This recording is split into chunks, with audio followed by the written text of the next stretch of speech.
हरे कृष्ण। जिनकी कहीं गति नहीं होती, जिनका कहीं भी उद्धार नहीं होता, उनके लिए ही ये वाराणसीपुरी यानी काशीपुरी है, जो महापुण्यदायी पंचकोशी करोड़ों हत्याओं को विनष्ट करने वाली है। आज के वीडियो में इसी काशीपुरी की महिमा का वर्णन हम जानेंगे और मोक्ष प्राप्ति की दृष्टि से काशीपुरी का क्या महात्म्य है, इसको भी जानेंगे।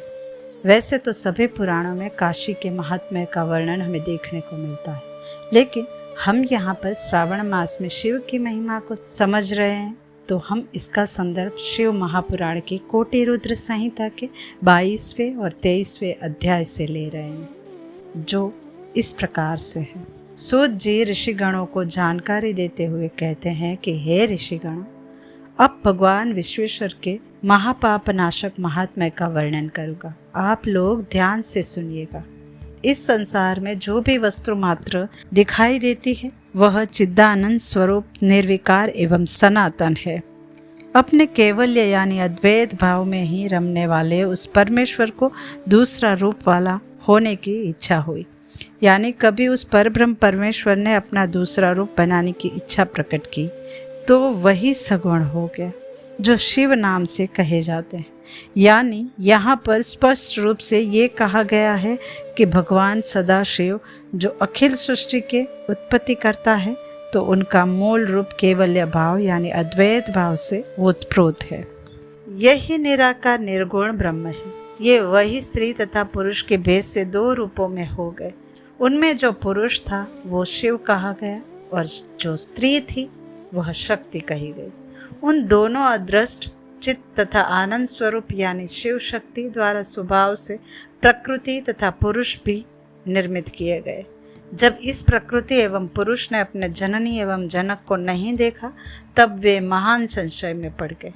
उस दिन निर्गुण परमात्मा से आकाशवाणी उत्पन्न हुई कि तुम दोनों तप करो, उसी से उत्तम सृष्टि होगी।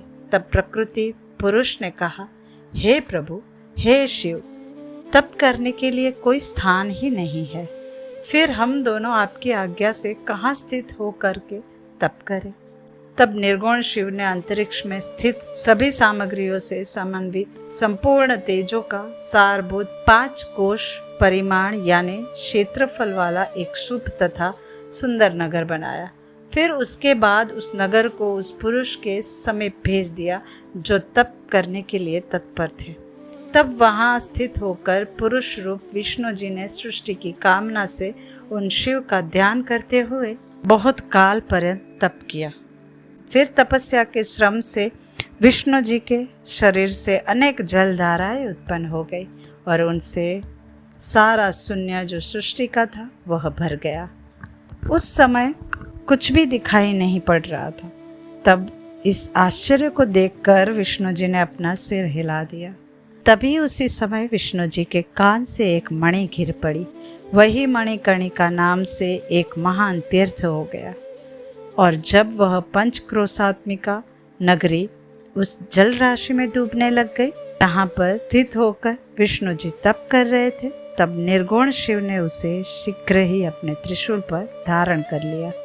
इसके बाद विष्णु जी ने प्रकृति नामक अपनी स्त्री के साथ वहीं शयन किया। तब शंकर जी की आज्ञा से उनके नाभि कमल से ब्रह्मा जी प्रकट हुए। तब उन्होंने शिव जी की आज्ञा पाकर अद्भुत सृष्टि की रचना की। उन्होंने ब्रह्मांड में 14 लोकों का निर्माण किया। शास्त्रों में इस ब्रह्मांड का विस्तार 50 करोड़ योजन बताया गया है। ब्रह्मांड में अपने अपने कर्मों से बंधे हुए प्राणी मुझे किस प्रकार से प्राप्त करेंगे, ऐसा विचार करके भगवान शिव ने पंचकोशी नगरी को ब्रह्मांड से अलग रखा। ये काशी लोक में कल्याण करने वाली, कर्म बंधन का विनाश करने वाली, मोक्ष तत्व को प्रकाशित करने वाली, ज्ञान प्रदान करने वाली तथा मुझे अत्यंत प्रिय कही गई है। परमात्मा शिव ने अविमुक्त नामक लिंग को स्वयं स्थापित किया। अविमुक्त क्षेत्र काशी का ही नाम है। स्वयं सदाशिव जी ने उस काशी को अपने त्रिशूल से उतार कर मृत्यु लोक में स्थापित किया। ब्रह्मा जी का एक दिन पूरा होने पर भी उस काशी का नाश निश्चित ही नहीं होता है। उस समय शिव जी उसे अपने त्रिशूल पर धारण कर लेते हैं। सभी प्रकार के कर्म बंधनों के नाश करने के कारण ही इसे काशी कहते हैं। समस्त काशी ही अविमुक्त क्षेत्र कहा गया है। यह क्षेत्र महा से महापातियों को मुक्त करने में सक्षम है। सूत जी कहते हैं कि हे मुनीश्वरों, अन्यत्र यानी अन्य जो मोक्षप्रद क्षेत्र है वहाँ सारूप्य आदि मुक्ति प्राप्त तो हो जाती है, किंतु यहाँ काशी में प्राणियों को सर्वोत्तम सायुज्य मुक्ति प्राप्त होती है। जिनकी कहीं गति नहीं होती उनके लिए वाराणसी पुरी है। महापूर्णदायिनी पंचकोशी करोड़ों हत्याओं को विनष्ट करने वाली है। सभी देवता लोग भी यहाँ मृत्यु की इच्छा करते हैं, फिर दूसरों की क्या बात करें। शंकर जी को प्रिय यह नगरी सर्वदा भोग एवं मोक्ष को देने वाली है। ब्रह्मा विष्णु सिद्ध योगी मुनि तथा त्रिलोक में रहने वाले अन्य लोग भी सदा काशी की प्रशंसा करते हैं। सूत जी कहते हैं कि हे महर्षियों, मैं काशी की संपूर्ण महिमा को 100 वर्षों में भी नहीं कह सकता, फिर भी यथाशक्ति वर्णन करने का प्रयास कर रहा हूँ। अब आगे जो कैलाशपति भीतर से सत्वगुणी और बाहर से तमोगुणी कहे गए हैं तथा कालाग्नि रुद्र के नाम से प्रसिद्ध है, वे निर्गुण होते हुए भी सगुण रूप में प्रकट हुए शिव है। इसका अर्थ है कि कैलाशपति शिव भीतर से सत्वगुणी और बाहर से तमोगुणी है। तो ये जो पार्वतीपति है उसका वर्णन किया गया है। और कालाग्नि रुद्र को ही रुद्र कहा जाता है, जो विनाशकारी है, तो वे निर्गुण होते हुए भी सगुण रूप में प्रकट हुए शिव जी है। तो रुद्र ने अनेक बार प्रणाम करते हुए भगवान सदाशिव से ये कहा कि हे विश्वेश्वर, हे महेश्वर, मैं आपका हूँ, इसमें कोई संदेह नहीं है। हे महादेव, मुझ पुत्र पर अम्बा सहित आप कृपा कीजिए। तो इस प्रकार अखिल सृष्टि ही भगवान सदाशिव की संतान के रूप में है। अब ये मैं नहीं कहती हूँ, ये शिव महापुराण कह रहा है।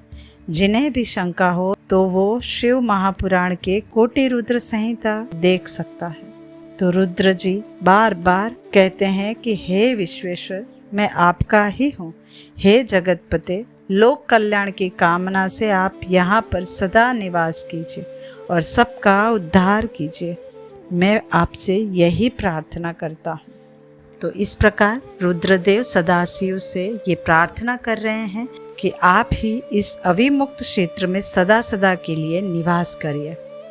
आगे सूत जी कहते हैं कि मन तथा इंद्रियों को संयत करने वाले अविमुक्त क्षेत्र ने भी बारंबार शिव जी की प्रार्थना करके अपने नेत्रों से आंसुओं को गिराते हुए प्रसन्नतापूर्वक शिव जी से कहा, हे देवादिदेव, हे महादेव, हे काल रूपी रोग की उत्तम औषधि, सचमुच आप त्रिलोकपति है और ब्रह्मा तथा विष्णु आदि के द्वारा सेवनीय है। हे देव, आप काशीपुरी में अपनी राजधानी स्वीकार कीजिए और मैं अचिंत्य सुख के लिए आपका ध्यान करता हुआ यहीं निवास करूँगा। आप ही मुक्तिदाता एवं कामनाओं को पूर्ण करने वाले हैं, दूसरा कोई नहीं। इसीलिए आप लोकोपकार के लिए पार्वती सहित सदा यहीं निवास करें। हे सदाशिव, आप यहाँ पर निवास करते हुए संसार सागर से सभी जीवों का उद्धार कीजिए और भक्तों का कार्य पूर्ण कीजिए। मैं आपसे बारंबार प्रार्थना करता हूँ। इस प्रकार उन विश्वनाथ के द्वारा प्रार्थना किए जाने पर सबके स्वामी सदाशिव जी लोक कल्याण की भावना से वहाँ पर निवास करने लगे।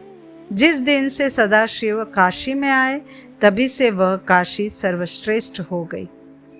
और एक समय माता पार्वती जी ने बड़ी प्रसन्नता से संसार के हित की कामना से काशीपुरी का महात्मा शिव जी से पूछा कि हे महादेव, आप लोक हित की कामना से मेरे ऊपर कृपा करके इस क्षेत्र का महात्म्य पूर्ण रूप से कहने की कृपा करें। देवी का ये वचन सुनकर देवाधिदेव जगत प्रभु ने जीवों के कल्याण के लिए भवानी से कहा कि हे भद्रे, तुमने लोक का कल्याण करने वाला तथा सुखदायक शुभ प्रश्न किया है। अब मैं अविमुक्त तथा काशी के यथार्थ महात्म्य का वर्णन करता हूँ। ये वाराणसी सदा मेरा गोपनीय क्षेत्र है और सब प्रकार से भी सभी प्राणियों के लिए मोक्ष का हेतु भी है। इस क्षेत्र में सिद्धगण अनेक प्रकार का चिन्ह धारण कर मेरे लोक की प्राप्ति करने की इच्छा से मेरा व्रत धारण करके सर्वदा यहाँ निवास करते हैं। यहाँ पर वे सिद्धगण अपने मन तथा इंद्रियों को वश में करके महायोग का अभ्यास करते हैं एवं भोग तथा मोक्ष देने वाले श्रेष्ठ पाशुपत व्रत का आचरण करते हैं। जिस कारण से सब कुछ छोड़कर वाराणसी में निवास करना मुझे निश्चय ही अच्छा लगता है, उस कारण को तुम सुनना। जो मेरा भक्त है एवं जो ज्ञानी है, वे दोनों ही मुक्ति के भागी हैं। उन्हें किसी अन्य तीर्थ की अपेक्षा नहीं हो रहती। उनके लिए विहित एवं अविहित दोनों ही प्रकार के कर्म समान है। यानी जो भक्त है या ज्ञानी है, उसके लिए कर्मों का कोई विशेष महत्व नहीं रहता है। तभी तो भगवान यहाँ कह रहे हैं कि उनके लिए विहित एवं अविहित दोनों ही प्रकार के कर्म समान हो जाते हैं। उन दोनों को जीवन मुक्त समझना चाहिए। उनकी जहाँ कहीं भी मृत्यु हो, उन्हें शीघ्र ही मुक्ति प्राप्त हो जाती है। मेरा ये सत्य वचन है। हे देवी, इस सर्वश्रेष्ठ अविमुक्त नामक तीर्थ में जो विशेषता है, उसे तुम ध्यान से सुनो। सभी वर्ण तथा आश्रम के लोग, चाहे वे बालक हो, युवा हो अथवा वृद्ध हो, इस पुरी में मृत्यु होने पर अवश्य मुक्त हो जाते हैं। इसमें संदेह नहीं है। पवित्र हो, अपवित्र हो, कन्या हो या विवाहिता, विधवा, वंध्या, रजस्वला, प्रसूता अथवा असंस्कृता, यानी कोई असभ्य ही स्त्री क्यों ना हो, चाहे जैसी भी स्त्री हो, यदि वह इस क्षेत्र में उसकी मृत्यु हो जाए तो वो मुक्ति प्राप्त कर लेती है। इसमें संदेह नहीं है। स्वेदज, अंडज, अद्भिज अथवा जरायुज प्राणी, ये सभी यहाँ मरने पर जैसा मोक्ष प्राप्त कर लेते हैं, वैसा अन्यत्र कहीं भी नहीं है। आगे शिव जी कहते हैं कि हे देवी, इस क्षेत्र में न ज्ञान की अपेक्षा है, न भक्ति की अपेक्षा है, न सत्कर्म की अपेक्षा है, न दान की ही अपेक्षा है। यहाँ न संस्कार की अपेक्षा है और न ध्यान की ही अपेक्षा कही गई है। यहाँ न नाम की अपेक्षा है, न पूजा पाठ की, न उत्तम जाति पाति की अपेक्षा की जाती है। जो कोई भी मनुष्य मेरे इस मोक्षदायक क्षेत्र में निवास करता है, वह चाहे जिस किसी प्रकार से भी उसकी मृत्यु हुई हो, निश्चय ही मोक्ष को प्राप्त कर लेता है। ये मेरा दिव्यपुर गुह से भी गुहतर है, यानी अत्यंत गोपनीय है। ब्रह्मा आदि भी इसका महात्म्य नहीं जानते हैं। अतः सभी परिस्थितियों में मोक्ष प्रदान करने के कारण ये महान क्षेत्र अविमुक्त कहा गया है। हर बंधनों से जो मुक्त है वही अविमुक्त है। काशी के अलावा अन्य किसी तीर्थ में ये गुण नहीं है, इसीलिए काशी को अविमुक्त क्षेत्र कहा जाता है। आपकी इच्छा अनुसार भोजन, शयन, क्रीड़ा आदि विविध प्रकार की क्रियाओं को करता हुआ भी अविमुक्त क्षेत्र में यदि प्राण त्याग कर दे तो वह मोक्ष का अधिकारी हो जाता है। हजारों पाप करके पिशाच हो जाना भी अच्छा है, किंतु काशी को छोड़कर स्वर्ग में हजारों बार भी इंद्र का पद भी श्रेष्ठ नहीं है। इसीलिए मुनिजर पूर्ण प्रयत्न के साथ काशीपुरी का सेवन करते हैं और अव्यक्त स्वरूप वाले सदाशिव जी का ध्यान करते हैं। मनुष्य जिस जिस फल को उद्देश्य करके यहाँ तप करते हैं, उन्हें मैं निश्चित ही वे मनवांछित फल प्रदान करता हूँ। उसके बाद उन्हें अपनी सायुज्य मुक्ति तथा अभिलेषित स्थान देता हूँ। यहाँ शरीर का त्याग करने वालों को कहीं भी कर्म का बंधन नहीं होता है। देवताओं तथा ऋषियों के सहित ब्रह्मा, विष्णु, सूर्य और अन्य सभी महात्मा तथा दूसरे लोग भी यहाँ मेरी उपासना करते हैं। विषयासक्त चित्त वाला यानी भोग विलास में डूबा रहने वाला जो व्यक्ति है, वो तथा जिसकी धर्म में रुचि नहीं है, ऐसा मनुष्य भी यदि इस क्षेत्र में मृत्यु को प्राप्त करता है तो वह पुनः इस संसार में नहीं आता है। फिर ममता से रहित, धैर्यवान, सत्वगुण में स्थित, अहंकार रहित, पुण्यात्मा तथा सर्वारंभ परित्यागी यानी निष्काम कर्म करने वाला जो व्यक्ति है, तो उनका फिर कहना ही क्या। वे सभी तो फिर मुझ में ही लीन रहते हैं। यानी यहाँ पर भगवान समझा रहे हैं कि विषयासक्त चित्त वाला और ऐसा व्यक्ति जिसकी धर्म में बिल्कुल रुचि नहीं है, वह भी यहाँ प्राण त्याग कर दे तो उसका भी कल्याण हो जाता है। तो फिर जो कल्याण की इच्छा से सत्व गुण को धारण करके सत्कर्म करते हुए काशीपुरी में रह रहा है और प्राण त्याग कर देता है, तो फिर उसकी गति क्या होगी, ये आप स्वयं अनुमान लगा लें। हजारों जन्म लेने के पश्चात योगी पुरुष यहाँ जन्म प्राप्त करता है। वह यहाँ मृत्यु होने पर परम मोक्ष प्राप्त करता है।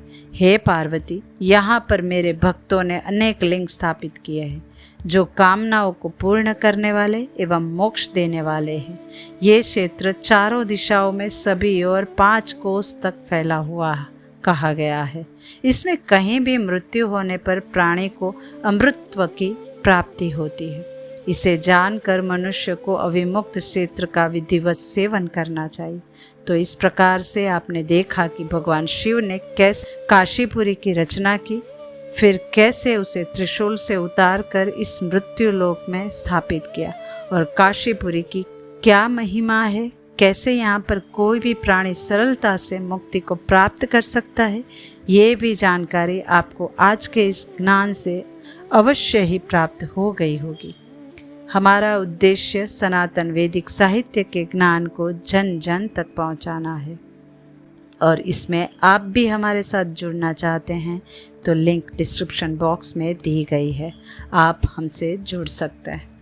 तो श्रावण मास के इस पावन मास में शिव की महिमा की एक और पौराणिक कथा को आपके समक्ष लाते रहेंगे। तब तक स्वयं को शिव के चरणों में समर्पित करते हैं। जय श्री लक्ष्मी नारायण।